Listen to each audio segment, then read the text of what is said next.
नमस्कार, स्वागत है आप सभी का अपने इस चैनल एग्जाम नाइट पर। मैं विजेंद्र लम्पलेट स्वागत करता हूं आप सभी का। यूपी SSC एएनएम महिला स्वास्थ्य कार्यकर्ता के फाइनल ज्वाइनिंग और रीचेकिंग अपडेट को लेकर बात करेंगे। रिक्वेस्ट है आप सभी से, प्लीज़ आप लोग वीडियो को पूरा जरूर देखिएगा जिससे कि आप लोग पूरी जानकारी समझ पाएँ। रीचेकिंग को लेकर हमने आप सभी को पहले भी अपडेट कर दिया था कि जिन एएनएम बहनों का फाइनल मेरिट लिस्ट में चयन नहीं हो पाया है उनके फार्म जो है वो रीचेक किए जाएंगे। कारण आप सभी को पता है कि कुछ एएनएम बहनें जिनका चयन नहीं हो पाया है और उनके द्वारा कोर्ट केस किया गया है और उनका ये कहना है कि यदि हमारे भारांक को जोड़ा जाता है तो हमारे जो अंक होंगे वो कट ऑफ से भी ज़्यादा है, लेकिन फिर भी हम लोगों का जो चयन है वो फाइनल मेरिट लिस्ट में नहीं किया गया है। और इसी को लेकर आप लोग देख पाएंगे कि कोर्ट के द्वारा 15 सितंबर जो है अगली सुनवाई की तिथि रखी गई है, जिसमें आयोग को जो है अपने पक्ष रखने के लिए ये जो रीचेकिंग की प्रक्रिया है ये करनी पड़ रही है, क्योंकि आयोग को भी अपना पक्ष रखना है। और जो फार्म बचे हुए हैं वो सभी फार्म जो है रीचेक कर लिए जाएंगे कि कहीं कोई ऐसा कैंडिडेट ना हो जिसका फाइनल मेरिट लिस्ट में चयन होना था लेकिन किसी कारणवश चयन नहीं हो पाया है। जबकि आप सभी को पता है कि फाइनल मेरिट लिस्ट जब जारी हो रही थी उससे पहले जो है आपके सभी फार्म, जितने भी फार्म थे उन सभी को रीचेक किया जा रहा था, फिर उसके बाद फाइनल मेरिट लिस्ट जारी की गई थी। लेकिन आयोग को भी अपना पक्ष रखना है, इसलिए जो फार्म बचे हुए हैं उसको चेक किए जा रहे हैं। बाकी इससे किसी भी प्रकार से किसी भी एएनएम बहनों को कोई समस्या नहीं होने वाली है।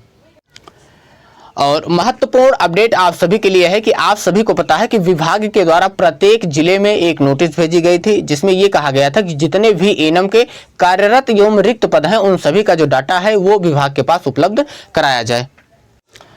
और उसी को लेकर अपडेट है कि प्रत्येक जिले से जो डाटा था, पहले 22 तारीख को जो है विभाग के द्वारा एक नोटिस भेजी गई थी, फिर जितने जिलों से जो है डाटा प्राप्त हुआ था उनको छोड़कर जो जिले नहीं प्राप्त हो पाए थे डाटा, उनके पास जो है 4 तारीख को एक नोटिस भेजी गई थी जो डाटा को मांगने के लिए जो है नोटिस जारी की गई थी कि यदि मान लीजिए आप जो है फिजिकली फार्म में जो है दस्तावेज नहीं उपलब्ध करा सकते हैं तो ईमेल के माध्यम से आप लोग जो है अपने डाटा को भेज दीजिए विभाग के पास।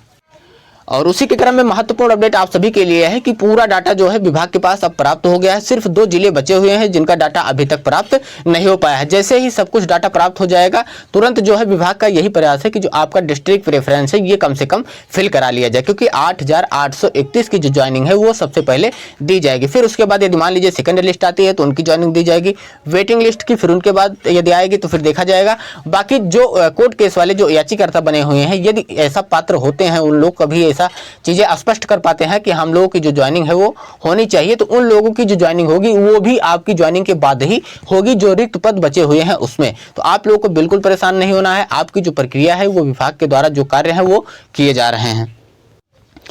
लेकिन फाइनली बात करते हैं कि आयोग से जो फाइल भेजने की बात है, क्योंकि जब तक फाइल भेजी नहीं जाएगी तब तक जो है आपका जो, जैसे मान लीजिए डिस्ट्रिक्ट प्रेफरेंस की जो प्रक्रिया है वो तो विभाग के द्वारा कंप्लीट कर ली जाएगी, लेकिन जब तक आयोग से फाइल नहीं भेजी जाएगी तब तक आपके ज्वाइनिंग लेटर जो है वो तैयार नहीं किए जाएंगे।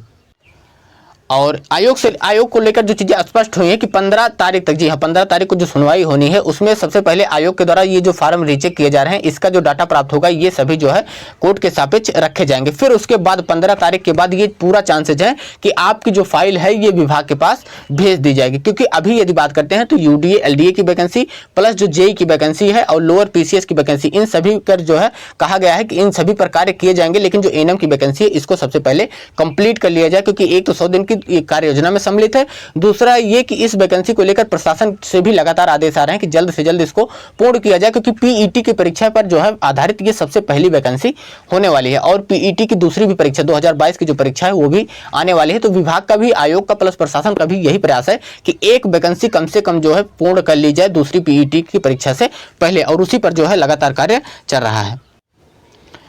और जब जेई के जो कैंडिडेट हैं 2016-2018 के जो लंबित रिजल्ट है इसको लेकर जब वो लोग धरना प्रदर्शन किए थे और आयोग के सचिव साहब से उनको मिलने का मौका दिया गया था तो वहां से भी ये चीजें स्पष्ट हुई थी कि जो कर्मचारियों की संख्या है वो अभी जो है आयोग में कम है। इसी को लेकर जो है यूडीए एलडीए की वैकेंसी जो है फिल की जा रही है और जल्द से जल्द यूडीए एलडीए की वैकेंसी फिल कर ली जाए जिससे कि और ज्यादा कार्य चल सके। तो यूडीए एलडीए की परीक्षा पर भी अभी जो जानकारियां मिली हैं इस पर भी कार्य चल रहा है। लेकिन फाइनली आप लोग जो एएनएम के कैंडिडेट हैं इनको जरा सा भी नहीं घबराना है कि हमारी वैकेंसी में बहुत ज़्यादा डिले देखने को मिलेगा, क्योंकि आयोग के पास भी ये प्रशासन का निर्देश दिया गया था कि दीपावली से पहले पहले हमको ज्वाइनिंग देनी है। जी हाँ, क्योंकि दीपावली से पहले पहले आप लोगों की ज्वाइनिंग पर पूरा कार्य वही टारगेट बनाकर अभी भी कार्य किया जा रहा है। ऐसा नहीं है कि आपकी रीचेकिंग होगी तो उस पर जो है कार्य बंद हो जाएगा या फिर दूसरी वैकेंसी पर कार्य शुरू हो जाएगा, तो ऐसा बिल्कुल कुछ भी नहीं है। जो प्रक्रिया थी वही टारगेट है। बाकी जो भी चीजें होंगी, जैसा कि अभी जेई वाले कैंडिडेट धरना दे रहे थे, तो इस प्रकार से जो भी चीजें होंगी आयोग को जो है तत्काल संभव से कोई चीजें करनी पड़ी वो बात अलग है, लेकिन अभी तक जो प्रक्रिया है वो आपकी भर्ती पर ही चल रही है। और ये आप सभी को समझना पड़ेगा कि आपको किसी भी भ्रामक जानकारी में नहीं पड़ना कि संशोधित लिस्ट आएगी या फिर इस प्रकार से कोई चीज़ें होंगी जो कट ऑफ डाउन कर लिया जाएगा, किसी का सिलेक्शन हो जाएगा, किसी को बाहर कर दिया जाएगा, प्रोविजनल वालों का नहीं होगा। इस प्रकार से कोई भी परेशानी किसी को ना आनी चाहिए, क्योंकि जो पहले भी चीज़ें सचिव साहब के सामने जब आप लोग गए थे 26 तारीख को, जो भी गए थे उन सभी को पता है कि वहाँ से कहा गया था कि 8,831 की सबसे पहले ज्वाइनिंग होगी और इनकी जो ज्वाइनिंग है उसमें जो है प्रोविजनल वाले कैंडिडेट की भी ज्वाइनिंग एक साथ होगी। तो इसको लेकर आप लोग को समझना पड़ेगा कि आप लोग को परेशान नहीं होना कि रीचेकिंग हो रही तो इसमें बहुत ज़्यादा चेंजेस देखने को मिलेगा या फिर ज्वाइनिंग में डिले होगा। इस प्रकार से कुछ भी नहीं होने वाला है। आशा करते हैं कि आप लोग सारी चीज़ें समझ पाए होंगे। वीडियो को लाइक कर देना, पहली बार आए हैं तो सब्सक्राइब जरूर कर देना। धन्यवाद।